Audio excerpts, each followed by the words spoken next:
மகாலட்சுமிக்கு பிடிச்ச விஷயங்கள் என்னன்னு தெரியுமா?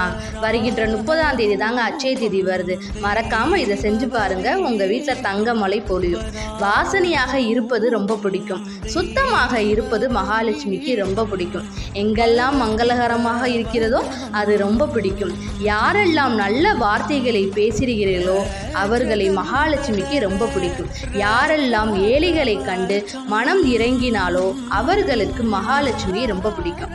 ஒருவர் துன்பப்படுகிறார்கள் என்றால் அவர்களை அந்த துன்பத்திலிருந்து காப்பாற்றணும்னு நினைக்கிறவங்கள மகாலட்சுமிக்கு ரொம்ப பிடிக்கும். உதவி செய்பவர்களை மகாலட்சுமிக்கு ரொம்ப ரொம்ப பிடிக்கும். மகாலட்சுமி வழிபட்டால் நம் வீட்டில் தங்கமழை பொழியும் அப்படின்னு நினைக்கிறோம். மகாலட்சுமியை கும்பிடும் போது மகாலட்சுமியை கும்பிட்டா மட்டும் போதாது, தங்கமான மனமும் தங்கமான குணமும் தர்மம் செய்யும் குணமும் இருந்தால்தான் மகாலட்சுமி நம் வாழ்வில் தங்கமழையை பொழிய செய்வார். வருகின்ற 30 ஏப்ரல் 2025 அட்சய திதி அன்று இந்த நல்ல குணங்களோடு சேர்ந்து நம்மால் முடிந்த உதவியை மற்றவர்களுக்கு செய்வதே சிறப்பு. 1 கிராம் தங்க நாணயத்தை வாங்குவதை விட ஒரு ஏழைகளுக்கு உணவளித்து பாருங்கள், வாழ்வில் முன்னேறலாம். இது போன்ற பல தகவல்களை தெரிந்து கொள்ள உங்கள் ஸ்டோரி ஸ்டுடியோ லக்ஷ்மியை சப்ஸ்கிரைப் பண்ணுங்க.